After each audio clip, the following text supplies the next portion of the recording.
Hello student, welcome back to IBS. Today we are going to discuss about strategic planning journey final lecture. तो इसमें हम basically strategy implementation करेंगे और देखेंगे एक कंपनी उठा के, जैसे यूनिलीवर एक ग्लोबल कंपनी है, तो वो अगर अपना स्ट्रेटजिक प्लानिंग करेगी तो वो उसका क्या जर्नी होगा, वो किस तरीके से इस पूरे स्ट्रेटजिक प्लानिंग जर्नी को क्रिएट करेगी। तो चलिए हम इस लेक्चर को स्टार्ट करते हैं। तो बेसिकली इस लेक्चर का मकसद ये समझना है कि ग्लोबल कंपनी जैसे यूनिलीवर अपनी स्ट्रेटजी को अलग अलग लेवल पर कैसे इम्प्लीमेंट करती है और ऑर्गेनाइजेशनल डिजाइन के जरिए, जिसमें स्ट्रक्चर, कंट्रोल सिस्टम और कल्चरल शामिल है, और ये एलिमेंट कंपनी के स्ट्रेटजिक डायरेक्शन के साथ कैसे अलाइन होते हैं। तो ये हम बेसिकली सीखने वाले हैं। जैसे कि हमने डिस्कस किया था, सबसे पहले कंपनी का vision, mission, organisation, overall structure, 5 year target क्या है, वो सब बनाएंगे। उसके बाद फिर एक्सटर्नल इन्वायरमेंट एनालिसिस होगा, इंटरनल इन्वायरमेंट एनालिसिस करेंगे। उसके बाद हम सेलेक्टिंग राइट स्ट्रेटजी करेंगे। तो यहाँ तक तो हमने पढ़ लिया है कि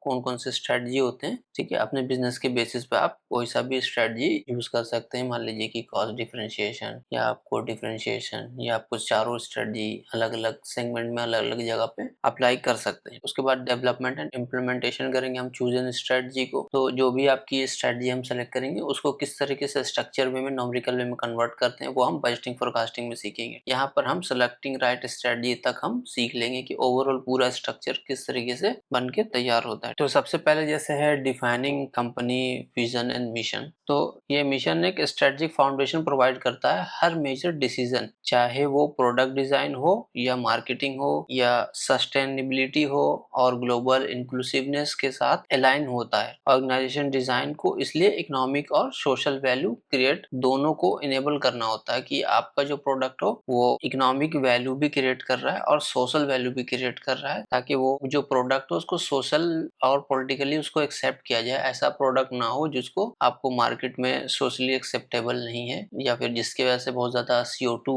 जनरेट हो रहा है, या पॉल्यूशन ज्यादा हो रहा है, या केमिकल आप ज्यादा यूज कर रहे हैं और आप रिवर को पोल्यूट कर रहे हैं। तो इस तरह का प्रोडक्ट नहीं होना चाहिए। ऐसा प्रोडक्ट होना चाहिए जो इन सबको अगर कर भी रहा है तो उसका परफेक्ट मेजरमेंट ले सके, और जो भी गाइडेंस है गवर्नमेंट का उस बेसिस पे उसको फॉलो किया जाए। और उस रीजन में वो अलाउ करती है पॉलिटिकल पार्टी या जो भी गवर्नमेंट में पार्टी है, वो पार्टी अगर अलाउ करती है या नहीं करती, उस बेसिस पे यहाँ पे सारा आपको स्टडी करके रखना होगा। तो जो आपका प्रोडक्ट है वो सोशली एक्सेप्टेबल होना चाहिए। इसीलिए तो अब यूनिलीवर का जैसे मिशन है to make sustainable living commonplace, right. तो उसके अंदर यही सारी चीजें आती हैं कि इस तरीके का प्रोडक्ट बनाना है जो सस्टेनेबल हो और लिविंग हो कॉमन प्लेस में। अब दूसरा टॉपिक है हमारा जैसे एनालाइज द एक्सटर्नल इन्वायरमेंट। तो हम यूनिलीवर को ही लेके चलेंगे पूरे स्ट्रेटजी का इम्प्लीमेंटेशन के पॉइंट ऑफ व्यू से। इस सेक्शन में हम एक्सटर्नल फोर्स का एवेल्युएशन करेंगे जो एक कंपनी के स्ट्रेटेजिक डिसीजन को इन्फ्लुएंस करते हैं। एक मल्टीनेशनल जैसे यूनिलीवर के लिए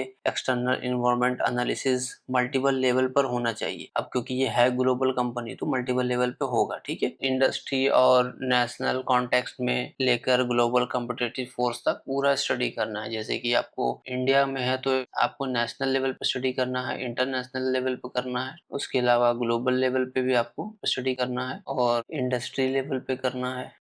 तो उसके अलावा ग्लोबल लेवल पे जैसे ग्लोबल कॉम्पिटिटिव फोर्स कौन सी ऐसी ग्लोबल कंपनी है जो आपको टारगेट कर रही है, जो आपका कंपटीटर है। और भी चीजें आती है जैसे ग्लोबल पॉलिसी है जिस भी कंट्री में आप जा रहे हैं, जो भी ग्लोबल लेवल पे आपको एक्सटर्नल फोर्स जो आपको इम्पैक्ट कर सकता है उसकी स्टडी आपको पहले से करके रखना है आपके बिजनेस के पॉइंट ऑफ व्यू से। तो यही सब हम सीखेंगे अभी एक्सटर्नल एनवायरनमेंट में। Level of external environment point of view से देखें, इंडस्ट्री एनवायरनमेंट में हम क्या करने जा रहे हैं, किस तरीके से हम इसको स्टडी करेंगे। तो इसमें हम पर्सनल केयर इनका main brand sensitive and innovative driven product होता है। उसके बाद है इनका न्यूट्रिशन। न्यूट्रिशन में ये हेल्थ ट्रेंड पे फोकस करते हैं, लोकल टेस्ट से उसको गवर्न करते हैं, यानी कि मैच करने की कोशिश करते हैं। उसके बाद होम केयर में भी इनका इंटेंस कंपटीशन है एंड मार्जिन जनरेट करने के लिए भी बहुत बड़ा स्ट्रगल है। जब इंटेंस कंपटीशन होता है तो प्रॉफिट आपका बहुत ज्यादा इफेक्ट करता है। तो ये सब इंटरनल इन्वायरमेंट में आपको इंडस्ट्री इन्वायरमेंट लेवल पे ये सब चीज आपको देखना होगा एज एन यूनिलीवर। उसके बाद यूनिलीवर को ये समझना जरूरी है कि कंज्यूमर प्रेफरेंस क्या है, प्राइसिंग प्रेशर क्या है, और कंपटीटर हर सेगमेंट में कैसे बिहेव करते हैं। उनके बिहेवियर के हिसाब से अपना प्रोडक्ट को हम चेंज कर सकते हैं, मॉडिफाई कर सकते हैं। नेशनल एंड इंटरनेशनल इन्वायरमेंट में हम क्या कर सकते हैं, नेशनल रेगुलेशन आपको पता होना चाहिए, जैसे इंडिया में एफएसएसआई है, राइट? उसके गाइडलाइंस क्या हैं फॉर न्यूट्रिशन। आप न्यूट्रिशन इंडस्ट्री में हो ना, तो उस इंडस्ट्री में क्या गाइडलाइन है वो आपको समझना है। पॉलिटिकल शिफ्ट समझना है, जैसे ब्रेग्जिट हो रहा है, अगर आपको यूरोप में जो भी बिजनेस होगा वहाँ पे इम्पैक्ट पड़ेगा। फिर इंडिया में कोई पॉलिटिकल पार्टी चेंज हो रही है, जो भी रूलिंग गवर्नमेंट है वो उसकी जगह दूसरी आ रही है, तो वो हो सकता है कि टैक्स बढ़ा दे। मान लीजिए अभी कॉर्पोरेट टैक्स जो है 25% है, ठीक है। अब जैसे नई गवर्नमेंट आई, उसने कॉर्पोरेट टैक्स को बढ़ा के कर दिया 35%, तो 10% आपका एक्स्ट्रा बढ़ गया। तो जो आप पहले 25% टैक्स दे रहे थे, तो वहां पर आपका प्रॉफिट था, जैसे रेवेन्यू है 100 का, कॉस्ट ऑफ गुड्स आपका हो गया 50, पर्सनल एक्सपेंसेस आपका सारा 30 हो गया, आपका 20 प्रॉफिट हो रहा था, तो आपको गवर्नमेंट 25% ले रही थी, यानी कि $5 ले रही थी, तो आप 15 नेट प्रॉफिट घर ले जा रहे थे। अब यहाँ पर 25 की आप अगर 35 हो जाएगी तो कितना परसेंट लेगा? ₹7 का टैक्स लग जाएगा, तो फिर आप घर कितना ले जा पाओगे? 13, तो ₹2 का लॉस होने लगा, ठीक है। तो ये ₹2 आप परसेंटेज वाइज में देखो, 15 से अगर 13% पे आप आ गए हो तो कितना प्रॉफिट का लॉस है। और यही अगर आपका नेट प्रॉफिट 15,000 करोड़ है मान लो, अब 13,000 करोड़ प्रॉफिट आ रहा है, तो 2,000 करोड़ का नुकसान होगा। जितनी बड़ी बिजनेस होगा उतना बड़ा आपका टैक्स रेट चेंज होने से आपका लॉस हो सकता है। तो उस सिचुएशन में आपकी क्या स्ट्रेटजी है? मे बी आप अपने ऑपरेशन को या अपने बिजनेस को स्विच करोगे। कंज्यूमर मान लीजिए इंडिया में आपको बहुत ज्यादा है, हमारी पॉपुलेशन है 150 सीआर, तो यहाँ पे कंज्यूमर तो है इनके न्यूट्रिशन और हर सारे प्रोडक्ट के लिए, तो इनको ये इंडस्ट्री में और इंडिया को छोड़ना बहुत मुश्किल है। फिर भी अगर बहुत ज्यादा टैक्स बढ़ सकता है तो वो दूसरी कंट्री भी, चाइना में भी स्विच कर सकते हैं, वहां भी कंज्यूमर अच्छा है, या फिर और भी नियर अबाउट और कोई ऐसी कंट्री हो जहाँ पे टैक्स कम हो और प्रोडक्ट ये अच्छा सप्लाई कर सकते हैं। सिंस यूनिलीवर का क्या कंडीशन है कि वो 190 प्लस कंट्री में ऑलरेडी स्प्रेडेड है, तो ऑब्वियसली अगर मैं सिंगापुर चाइना बोलूँ तो वो ऑलरेडी वहां पे है और वहां उसका मार्केट ऑलरेडी चल रहा है, तो कहीं भी टैक्स रेट होता है तो उसके लिए बहुत ज्यादा स्कोप नहीं बचा इनके पास, क्योंकि ये ऑलरेडी बहुत ज्यादा डाइवर्सिफाई कर चुके हैं अपने आप को। उसके बाद कल्चरल फैक्टर पे फोकस करना है, जैसे local value, consumer behaviour, media habit, तो इन सब से भी आपके बिजनेस के प्रॉफिटेबिलिटी पे फर्क पड़ता है। जैसे इडली या आप कोई और चीज जो आप साउथ में बेच रहे हो वो इंडिया में बेचोगे, तो आपको टेस्ट को चेंज करना होगा वो लोकल वैल्यू के बेसिस पे, या फिर जो आपका कंज्यूमर है उसको क्या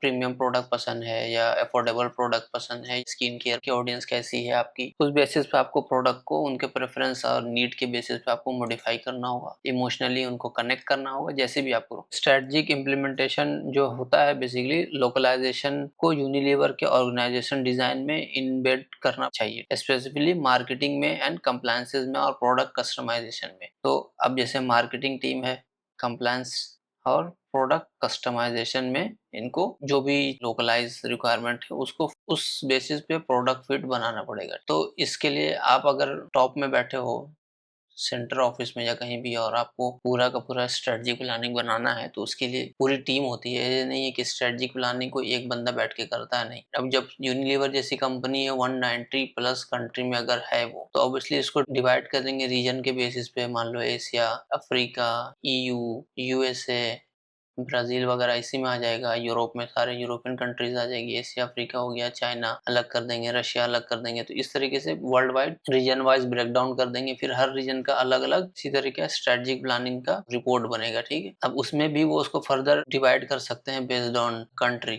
में भी। चाइना के अंदर आप 10 प्रोविंस में आप एक्टिव हो तो 10 प्रोविंस का अलग अलग बनेगा, क्योंकि हर प्रोविंस में अलग नेचर और कल्चर चेंज हो जाता है हर जगह पे। तो उस बेसिस पे आपका प्रोसेस जो है प्रोडक्ट बनाने का वो सेम रहेगा, लेकिन आपको लोकल नीड के और रिक्वायरमेंट और कंज्यूमर बिहेवियर के बेसिस पे आपको मॉडिफाई करने की जरूरत पड़ जाती है। तो इस तरीके से आप अपने पूरे स्ट्रेटजिक प्लानिंग को आप स्प्लिट करते हो रीजन के बेस पे, फिर प्रोडक्ट लाइन के बेस पे भी आप कर सकते हो। मान लीजिए आपका 400 प्लस प्रोडक्ट लाइन है, तो आप अलग अलग प्रोडक्ट के बेस पे 400 अलग आप स्ट्रेटजिक प्लानिंग बना सकते हो।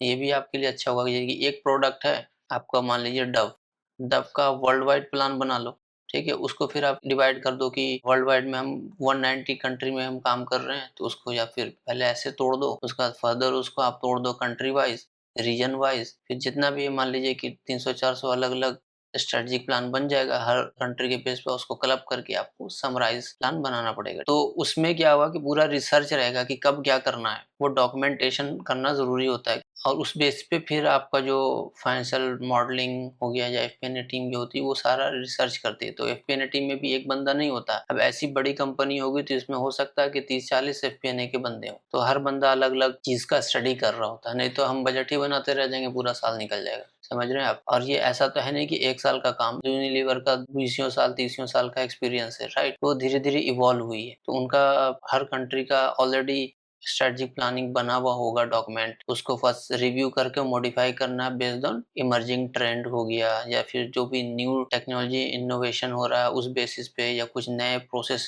इंप्रूवमेंट की ज़रूरत है। जो भी चीज़ें हैं, आपको नया-नया जो भी चीज़ है उसको सिर्फ़ आपको उसमें एम्बेड करने की ज़रूरत है, या लोकल मार्केटिंग की तरफ से कुछ इनपुट आ रहा है कि कंज्यूमर का बिहेवियर चेंज हुआ है, वो कुछ और पसंद कर रहे हैं, तो उस बेसिस पे आपको इनपुट अपडेट करना होता है। तो ऐसा नहीं आपको पूरा स्क्रैच से बनाने की ज़रूरत है। जब बड़ी कंपनी में आप जाओगे तो उनका पहले से ही बहुत सारा काम हुआ हुआ होता है। लेकिन क्या काम होगा, क्या-क्या स्ट्रक्चर है, वो अब मैं आपको समझाने की कोशिश कर रहा हूँ कि जब आप उस लेवल पे काम करोगे तो आपको पता होगा कि क्या चीज़ किससे लेना है। हम जैसे लोकलाइज़ेशन पे बात कर रहे थे, तो हमें इसके लिए मार्केटिंग टीम से कुछ इनपुट की ज़रूरत पड़ेगी, कुछ और टीम होंगे उनको इन्वॉल्व करना पड़ेगा और फिर जाकर के उसका ड्राफ्ट वगैरह तैयार होता है उस तरीके से। तो I think I am done for the day. I will see you into the next session. Stay tune. Thank you very much. Please मेरे लिंक्डइन और यूट्यूब को ज़रूर सब्सक्राइब करें। Thank you very much.